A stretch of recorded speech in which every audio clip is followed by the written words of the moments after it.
In today's world, we are increasingly dependent on technology. Our business and personal lives rely on it, but as you've probably noticed, it's unreliable. They promise it'll get better, but it usually gets worse.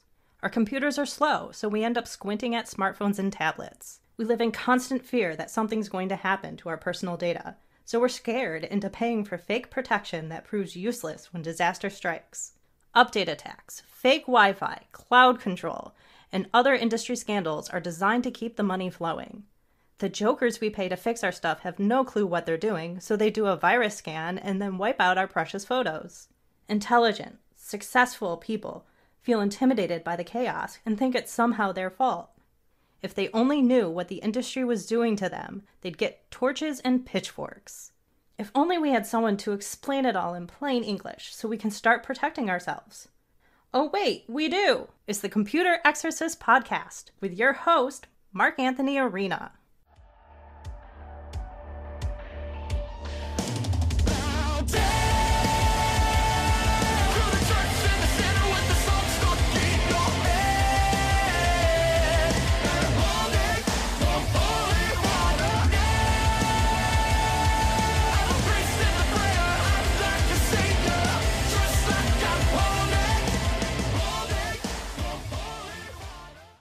From the Wallace Memorial Microphone in my home office, overlooking the hills of Western New York, it's the Computer Exorcist Podcast. It is July 12th, 2023. And you know, folks, it seems like I haven't talked to you in a while. I recorded a bunch of episodes a couple weeks back and just plopped them on the site and let them time release themselves like aspirin. And it seems like I haven't done an episode where it's just you and me, dear listeners, so that's what we're doing today. We've got a lot to catch up on. I've got at least 300 articles in my virtual briefcase in my email that I've emailed to myself over the past year, so unless I do an episode every day, we're going to be behind for a while, huh? Well, I suppose actually if I do 7 articles per episode, and I do a weekly episode, right? So that'd be about right. We'll see what we can do here. Maybe we can get rid of some redundant articles, and we'll plow through the articles we have. And you know, I got to remember too, it's not just like I'm excellent at piling the work, piling the work on myself, right? I send myself these emails, and I love piling the work, and then I look at the pile, and I go, I don't want to do this. So really I should remember to have a little bit of filter, take that pile with a grain of salt, right? Just do the articles that are actually poignant. So welcome to any new listeners out there. I've been doing a lot of promotion here, meeting some people on Reddit and meeting some people. I did my first live town hall talk. I advertised through Eventbrite, and I broadcast it on Caffeine because it's not YouTube. So thanks to any new fans who are out there. So, yeah, it's been a while. I'm here to get some articles through with you today. So happy you're joining me. And I thought of this idea, right? You could do a listening party. Like, play my podcast for people who are at your house. You know, I used to do viewing parties for Top Gear and Boston Legal with my friends, where every time a new episode came out, we'd get together in my apartment, back when people were allowed to gather in each other's homes. Back before we would just sit behind our keyboards and fight with each other. And we would do a viewing party. So think about doing a viewing or listening party for my show at your house. Or if you've got people in your car and they're captive in your back seat, then play an episode of my show and force them to listen to my show. You know, I personally, I have very little time for anything, but when I'm learning how to prioritize my stuff, and the few podcasts I listen to, for example, I love the Rescue and Revive podcast. You can get that at rescueandrevive.org. He's my buddy, and he's a pastor, and he's very passionate, right? He's just as passionate as I am except about his own subject, which is he teaches the gospel on his show. So I will just amass a bunch of episodes and then listen to all of them on a road trip, right? If I'm headed to Boston, hey, okay, great. I'll just listen to a pile of episodes. And I'll notice that too with people. Now with my new podcast here this year, I've been able to watch the numbers. And it's really interesting because I'll release an episode and the numbers for that episode aren't immediate, right? Where it looks like actually that the numbers for the past 2 episodes will go up first. So my interpretation is I put out a new episode, that's fine. Not everyone grabs it immediately, but rather people will have to catch up, right? And my brother even told me this. He says, yeah, I'm catching up on your episodes. So maybe people do the same thing as I do, where they just catch up every month or something. They just catch up on a whole pile of episodes from their favorite shows. So whatever it is, that's cool. I got some fan mail from James from Buffalo, and he was asking something about Gmail and that sort of thing and VPNs, and I just told him that VPNs are utterly, utterly useless for what most people buy them for. They're good for certain things, but they cannot protect you against anything, and unfortunately they're being sold as such. So anyway, at the end he says, P.S. Wallace Memorial Microphone? Who was this? Maybe you can say more in your next show. So I told him I should do a tribute episode someday, so I'll make a note of that. And honestly, every episode that I do on this microphone is a tribute to him. That's really what it's for, and that's what I'm using it for. I inherited this microphone from him. He was my college roommate for 5 years, and when he died around Christmas of 17, we found this microphone new in the box, and we didn't know what he was planning on doing with it. So his parents handed it to me and said, do good things with this microphone. And by golly, that's what I'm trying to do. That's this mission.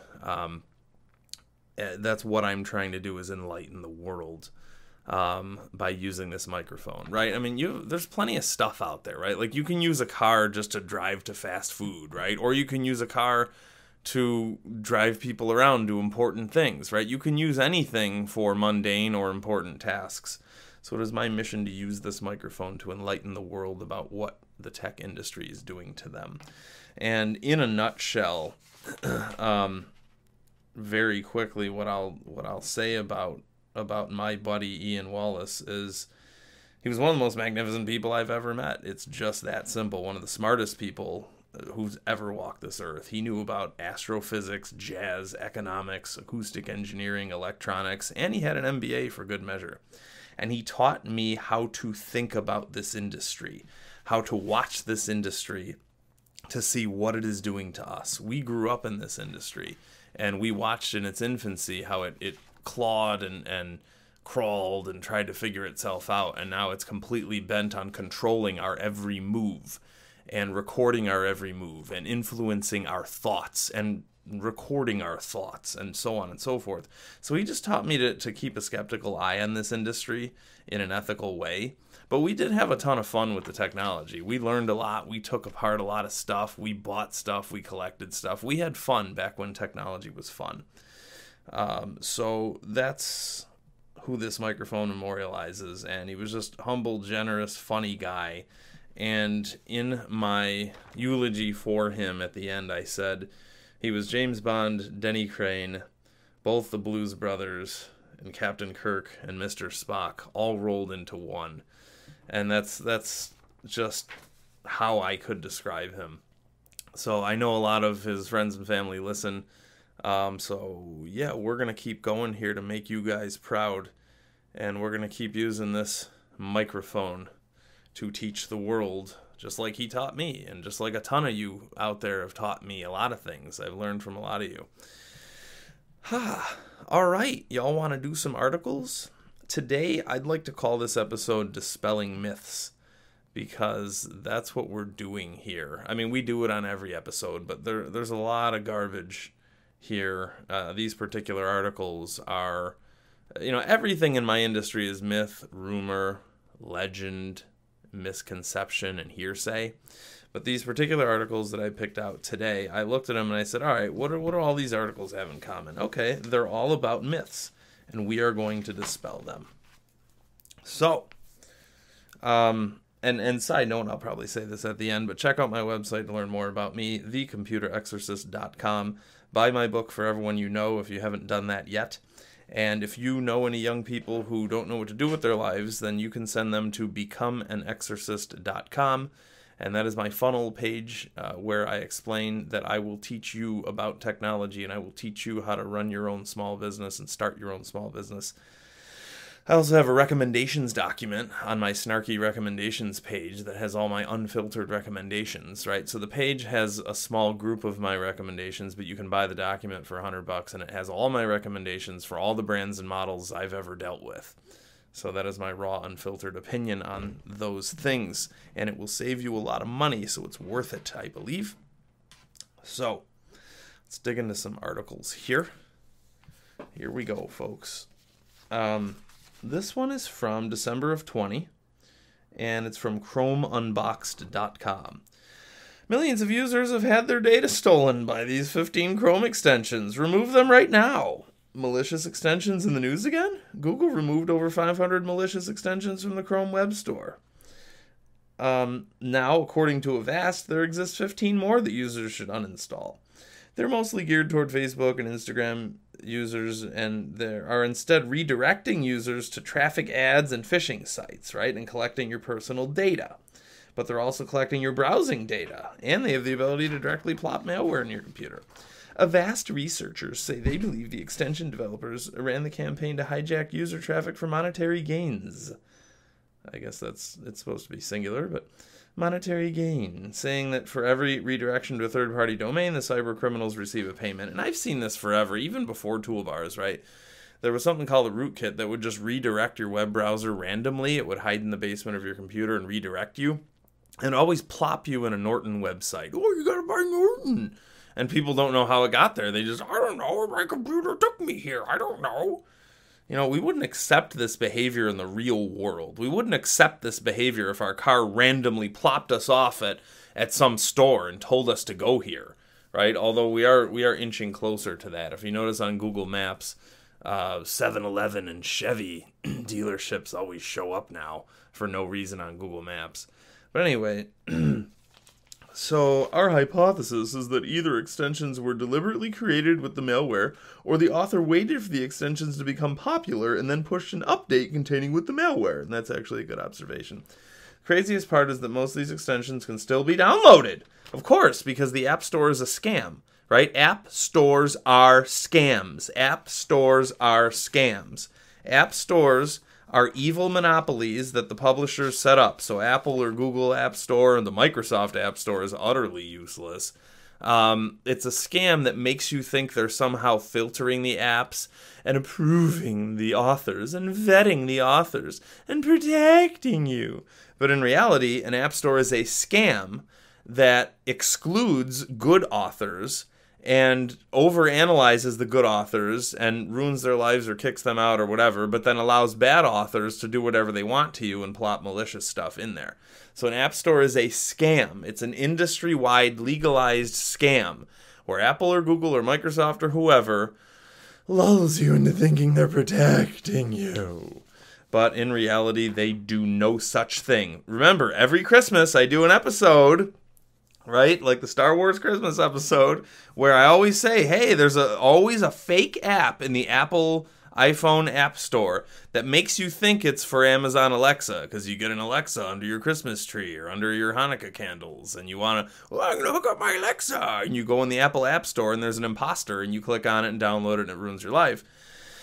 So that's, every Christmas that happens, and Apple can't protect anyone against anything because app stores can't protect you against anything. They are scams. You should be able to go directly to a trusted author and download whatever the heck you want without Apple or Google coming in and claiming they're protecting you, when in reality they're just trying to get a cut, right? And we did a past episode about the Apple versus Epic lawsuit, where Epic was making billions of dollars and Apple was trying to take 30% of everything they made, simply because they had this evil app store. Anyway, the craziest part is most of these extensions can still be downloaded, and since Avast made Google aware of the issue, only a few of them have been removed, right? So even if Avast, which is a big company, they're actually scummy themselves, Even they told Google, and Google just laughed at them, because Google's purpose in life is to stonewall people and ignore them and allow injustices. They are currently investigating each. This is not okay. Extensions have long since been the weak link in Chrome. It's only real security vulnerability, and they put an apostrophe there that doesn't belong there. ITS is the possessive. ITS, it's only real security vulnerability. Okay, I crossed out the apostrophe. To be fair, it's difficult to control the experience when there's so much input from third parties and the Chrome Web Store feels like it's the Wild West. Right? And that's hilarious, because the whole point of an app store, the Chrome Web Store or any other app store, the whole point was there was a sheriff in town to protect you, right? But in this industry, anything claiming to protect will fail to protect. Anything, it's guaranteed, anything that claims to protect you will fail to protect you, because it's always reactionary protection. In reality, you should go to the author's website directly and use your own human sense, because that's the only thing that's right and good. Anyway, Google's doing a ton of work to change that, including the creation of a seal of approval. Oh yeah, a sticker, that's gonna help us, right? Like during COVID, Taco Bell invented a sticker that they put when they wrap the paper around your taco. Oh, it's a sticker, I feel good. If someone sneezed on my taco and then wrapped it and put a sticker on it, I'm protected, right? Stickers protect you. No.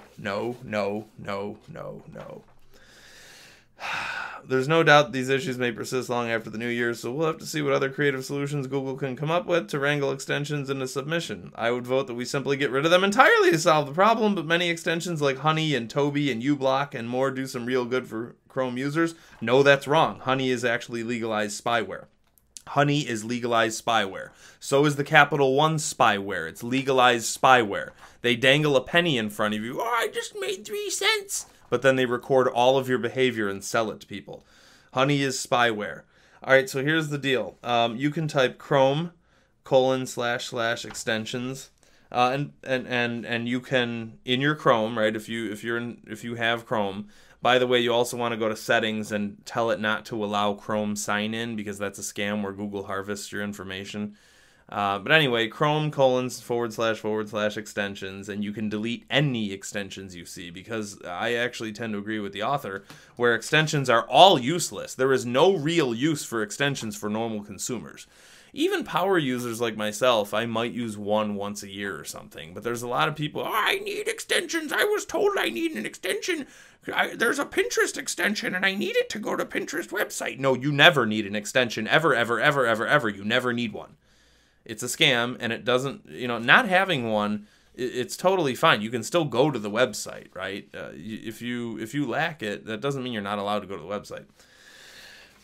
So here's my quick take on this. Yeah, I mean, they list a list of current ones that they found. Downloader for Instagram, App Store for Instagram, video downloader for Facebook, Zoomer for Instagram, and blah blah blah. It doesn't matter, right? Every 12 seconds the names change, so there's no point. And these jokers are out there trying to do reactionary whack-a-mole. Oh, we're going to put out an article that warns people about this week's extensions. No, all extensions are bad. All right, so Avast, I will give them credit that they're finally, 8,000 centuries later, Avast is finally admitting that extensions to web browsers, right, Firefox and Chrome extensions, have the potential of being malicious. Finally, 8,000 years later. Avast themselves is a scummy company, okay? They give you fake protection, fake antivirus. Anything that says antivirus is totally pointless and fake. But they were actually selling, how would they make money off of free antivirus? Well, they would monitor all of your behavior and then sell it through one of their subsidiaries. So that's hilarious. So shame on Avast. But anyway, look, the extensions that they're talking about in this article are shady, illegal kind of extensions, but even the legal ones that we talked about, the Honey and the Capital One and the McAfee Web Advisor, and of course there's Secure Search, which is one of the nastiest ones of all time. A lot of these extensions are legal, folks. A lot of these extensions are legal. So these antivirus companies cannot accuse them of being malicious because they are created by legal companies, okay? So if I'm evil, I'll make a legal company, right? Evil secretary, evil water cooler, evil boardroom, my old joke about that. And then spy on everything everyone does.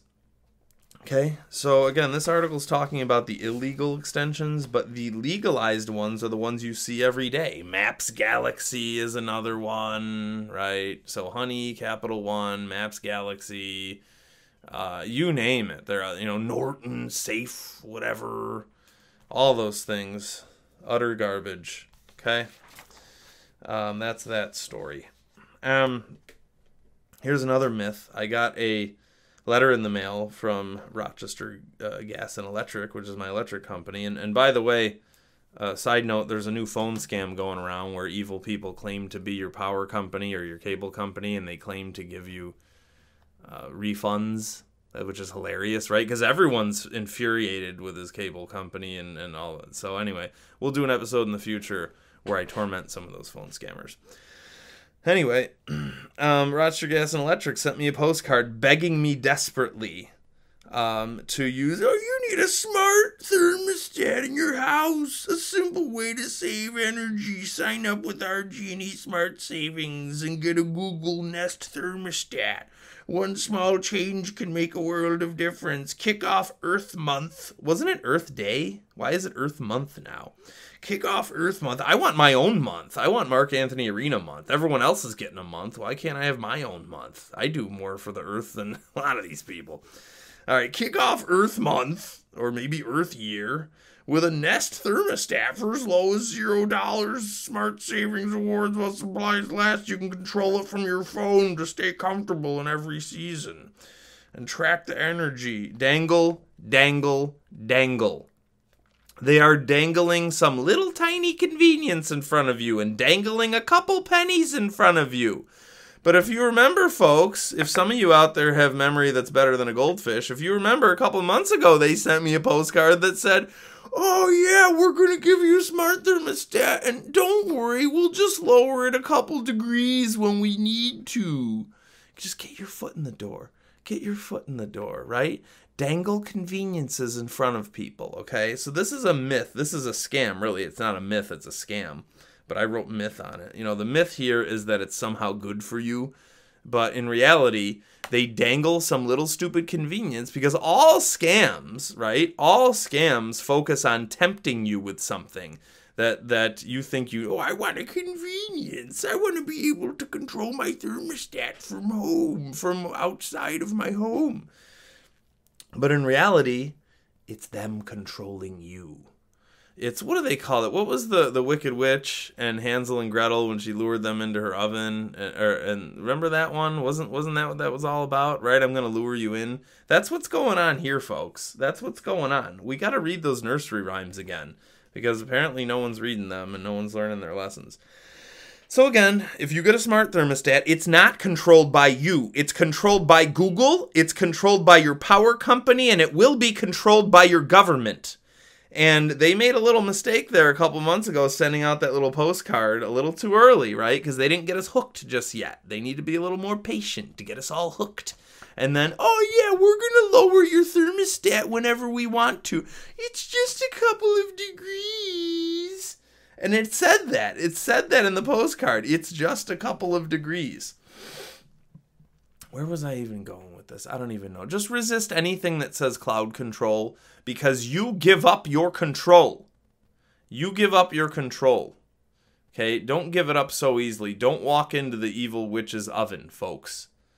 Okay? I'm here on the Wallace Memorial Microphone trying to enlighten some people, so I hope y'all are telling your friends, huh? What are we going to do next? Let's see here. All right, let's do one last one. And this is the Smart Meter Guard. EMF Shielding Solutions. Smart Meter Guard has 20 years experience in working with RF systems with knowledge in RF measuring and RF shielding design. All right, so this is a blatant, it's a myth. It's a giant myth, but it's a giant scam as well. Okay, and a client gave me this thing, okay, so smartmeterguard.com, Wi-Fi router guard. Thanks for purchasing the router guard designed to block radio frequency waves emitting from your router. Wi-Fi routers emit RF in all directions in your whole house. It'll block 85 to 90% of the radio frequency that your router emits all day and night. So you don't need to turn your power off every night. Simply open the lid and fold the antennas down and place the router and run the wires and the cable and slot and you're done. That's easy. Once your router is in the router guard, you're now shielded from the RF while you're still able to use your router. If you experience a weak signal, just open the lid an inch or two. All right, so this is a horrific, destructive scam. SmartMeterGuard.com is a legalized scam, okay? This is a scam based on misconception, okay? And it reminds me of those little stickers that you plop on your cell phone, and it says, it'll block you from 5G. It's a sticker. It's a $40 piece of plastic. It doesn't block you from all of the radio waves that are around you in your city. If a $40 sticker could protect me from all the radio waves in my city, that would be a miracle. It's impossible. So very similar scam here, folks.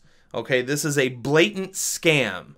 This is a blatant scam, and I dare them to defend themselves on this.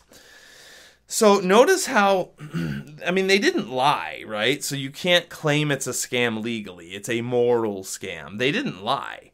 This router guard, it's a metal cage that you put your router in. And yes, this particular one will do what it says. It will block the radio frequency coming out of your router.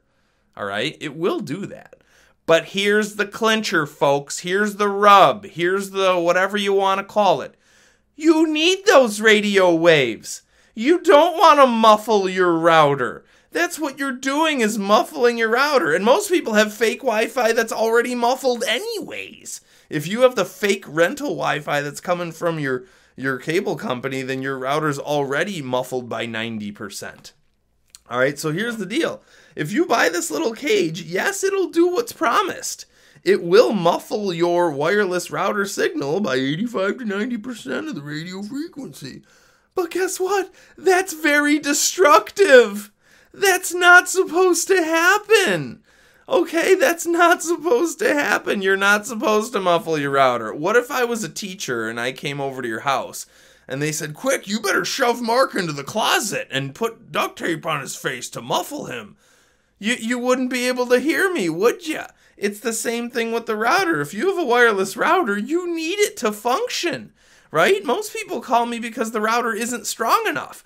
Why would you get a cage and put a router in your cage? That defeats its purpose. I can't say this anymore clearly. My exasperation is incredible with this one. All right, so they're making what, $50 or whatever it is off of this thing. It's a metal cage that damages your product. It hinders your product. It crimps your product, right? It hinders the product that needs to function, right? It's really simple, right? It's like, what if we just bought a cork and I sold you a cork for $50 and you shoved it in your water faucet in your house and then you wondered why you weren't getting any water? Look, folks, wireless radio emissions in your house are weak, okay? They're only 2 amps or 1 amp, something like that, and they're just, 1 watt, maybe maximum 1 watt, and they don't go beyond your house, all right? What you should be worried about is the 5th generation cell towers that Verizon is slapping all over these big cities, right? Because it's that new frequency that could possibly allegedly cook people. I'm not a doctor, but you need to be worried about stuff like that, where it's extremely high-powered stuff.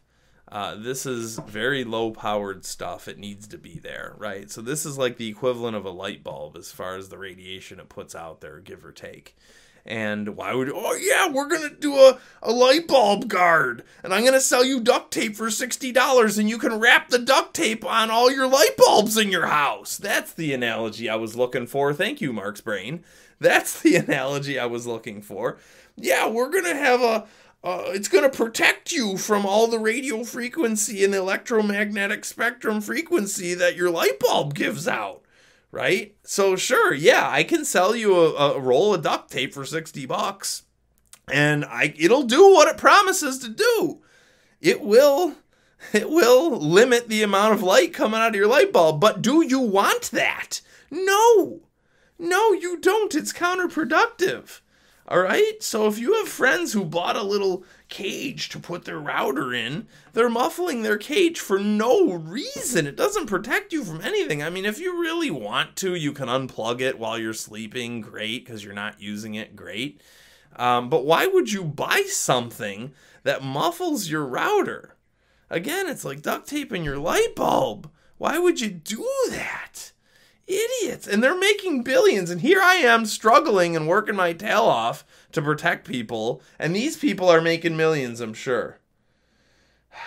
Shame on you, Smart Meter Guard. Shame on you for selling a product that people do not need. And beyond that, that damages people's products and hinders them. Shame on you. You are harming the environment by making products that nobody needs. Why don't you do something productive with your lives, like protecting people from scammers? That's the show today. Visit becomeanexorcist.com if you know any young people who don't know what to do with their lives, or if you're sick of your day job, I can teach you how to do this on the side. You can protect people from technology. Also, coming very soon, we're going to talk about that call blocker. I announced it years ago. It's been on the back burner for a few years. It's called onlyyoucancallme.com, and it's a call blocker, and I've actually made some great progress on that. So very soon I'll make an announcement on that. We're going to start blocking scam calls on your landline, and it's glorious and it's perfect and it actually works, unlike a lot of the harebrained solutions that are currently out there. Mark Anthony Arena here, thecomputerexorcist.com. Buy my book for everyone. Thank you so much for listening. Tell your friends about the show. I hope you have a great day, and we'll talk to you next time.